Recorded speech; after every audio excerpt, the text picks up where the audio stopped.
On to our next speaker, Dr. Sharmila, a senior glaucoma consultant from Arvind Eye Hospital from the Madurai branch.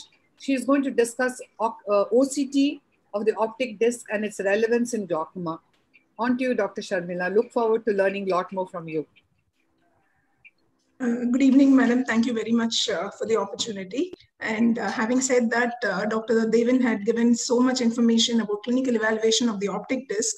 There may be a question, are we really going to look into imaging? But definitely imaging does have a role. So let me just go about that. So,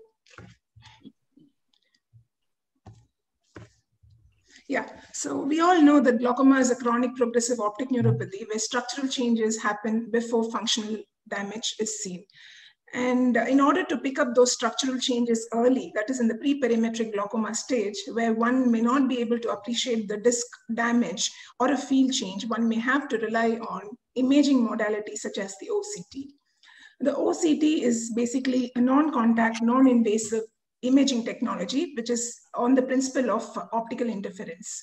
It is similar to that of an ultrasound, but it just uses a light instead of the sound waves. So it quantifies the tissues by measuring the intensity and the echo time delay of the light from the tissues. So we all know that there has been several evolutions which has happened in the OCT. So first it started off with the time domain, and then it is a spectral domain, and now it is a swept source OCT.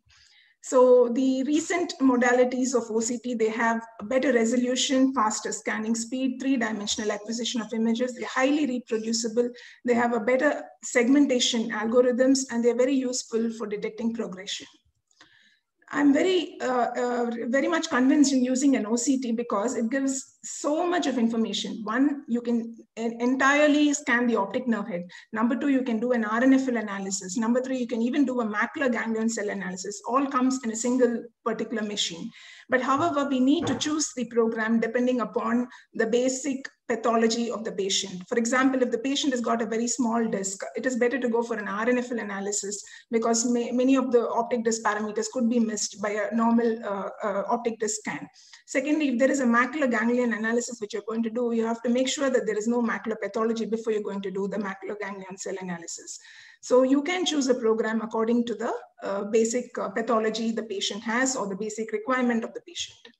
So first is the optic nerve head analysis. So it is basically done by a cube, which is 4 into 4 millimeter measurements using standard reference points such as the Brooks membrane opening and the retinal pigment epithelium. You can make out the disc margin, the cup area. It gives enormous information about the optic nerve head. For example, it gives the vertical integrated rim area, the horizontal integrated rim area, the disc area, the cup area, the horizontal cup disc ratio, the cup volume, etc. The BMO minimum rim width. This is a very important anatomical landmark, and it is a very recent modality to detect early glaucoma. So Brooks membrane opening, which is seen here as a red dot here, that's very important because it is a termination of the Brooks membrane around the optic nerve head.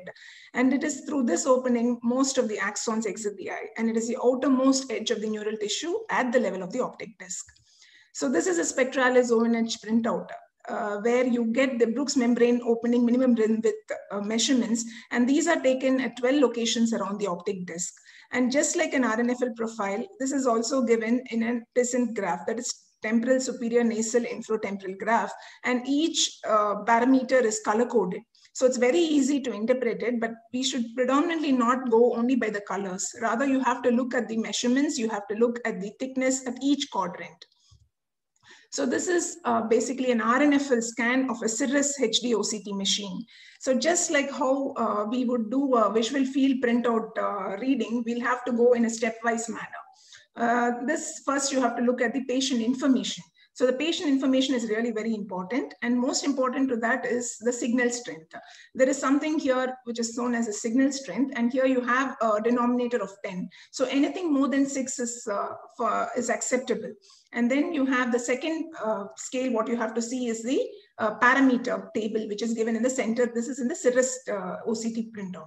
Here you have the right eye, left eye measurements, and you have the average RNFL thickness.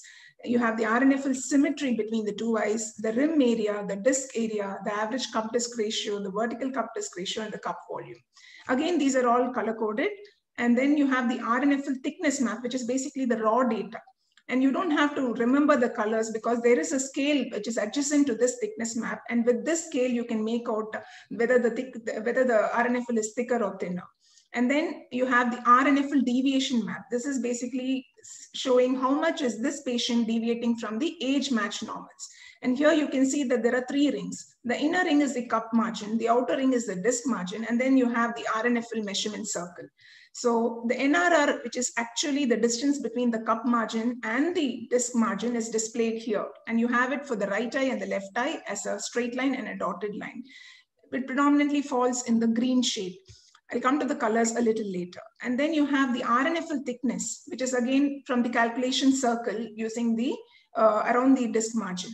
And here again, it is for the right eye and the left eye. And below that, you have the sector-wise and quadrant-wise and the sector-wise or the clockwise distribution of the RNFL thickness. And then you have 3 images on either side, which is actually a tomogram images, which is the horizontal tomogram or the vertical tomogram. It basically shows that the machine has aligned to the RNFL layers, that is the superior or the inferior. And it also is very important to identify any segmentation errors or truncation. And then there is lastly is a circular tomogram, which shows any vitreoretinal interface problems. And then coming to the colors, gray is basically more than normal. That is, these are above normal. And white is the thickest retinal nerve fiber layer. Green is the normal range. That is 5 to 95% of the population fall in the green range.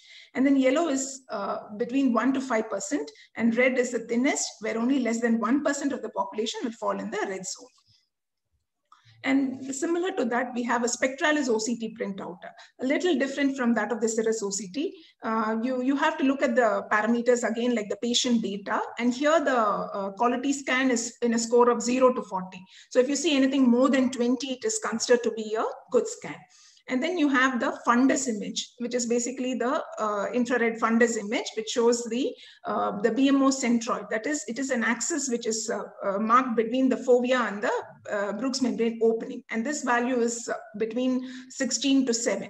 So anything beyond that is considered to be abnormal. And then you have the RNFL profile image, which is shown below here. And then based on this RNFL profile, again, there is an RNFL thickness profile, which is color coded. This is for the right eye and the left eye.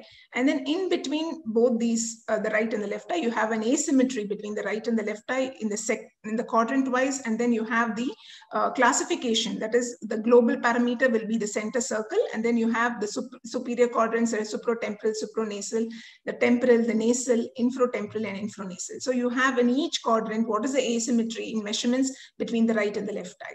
Again, these are also color coded, and here predominantly you have only 3 colors. The green is in the normal range, the yellow is the borderline, and the red is in the outside normal limit range.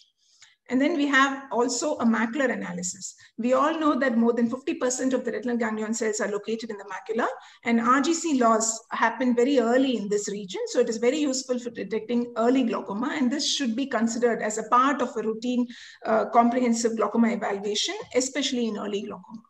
So this is a ganglion cell analysis printout of a Cirrus OCT.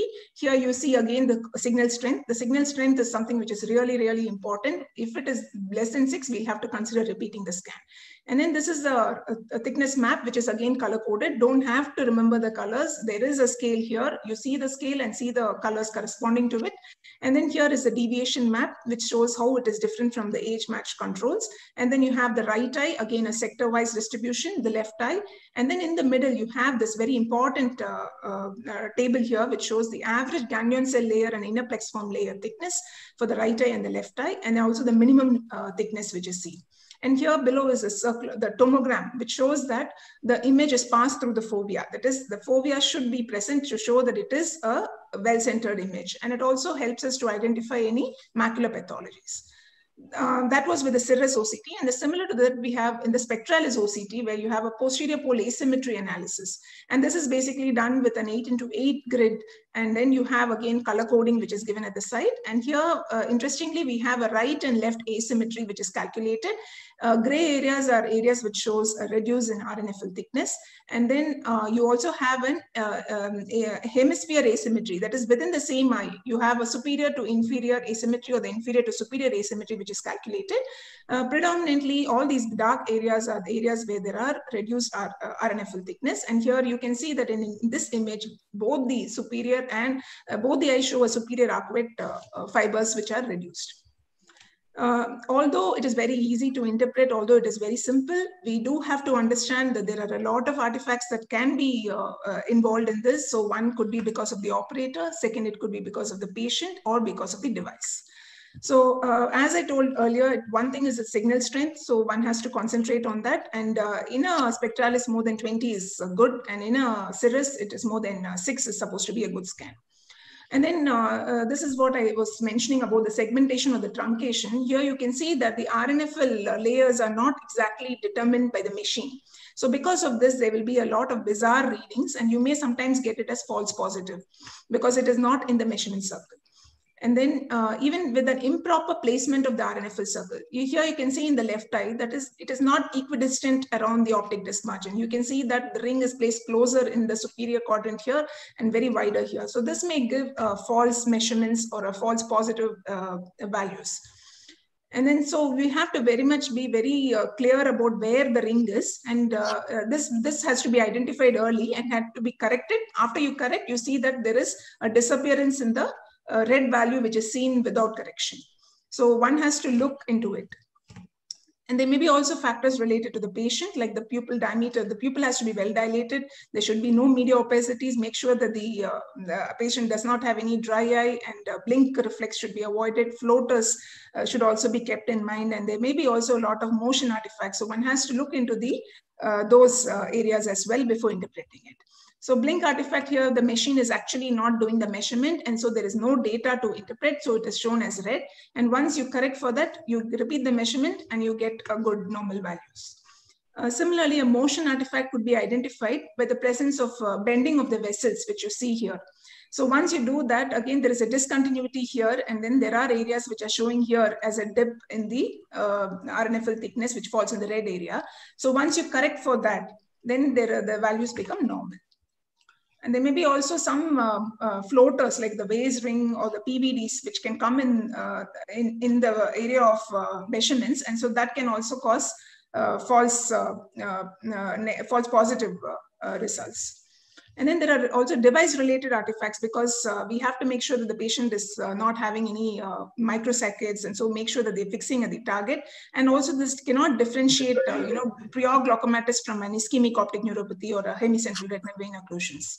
There may be also certain deposits on the lenses because of touching of the lens, which may be seen as such media opacities. So one has to clean the lens before taking the measurements.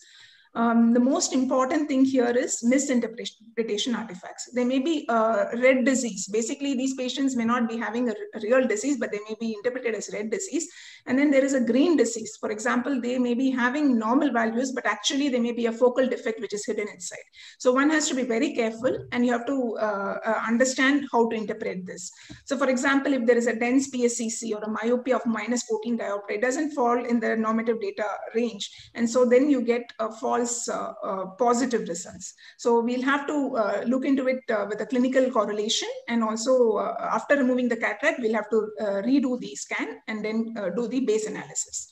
And again, whenever there is a presence of a myelinated nerve fiber or a vitreoretinal traction, this is also shown as a green disease because of the increase in thickness. And here, if you see, this is a normal printout. If you see by just looking at the colors, it appears like it is a normal patient. But however, you have to carefully look at this RNFL profile. Here you see that there is a dip here in the inferior area. So when you do a macular scan, you can pick it up in the macular scan showing infratemporal decrease in the RNFL thickness. So it's very important to identify focal defects very carefully by looking at the RNFL profile. We all know that we have the normative database only for patients more than 18 years. So those who are less than 18 years, there won't be any color coding.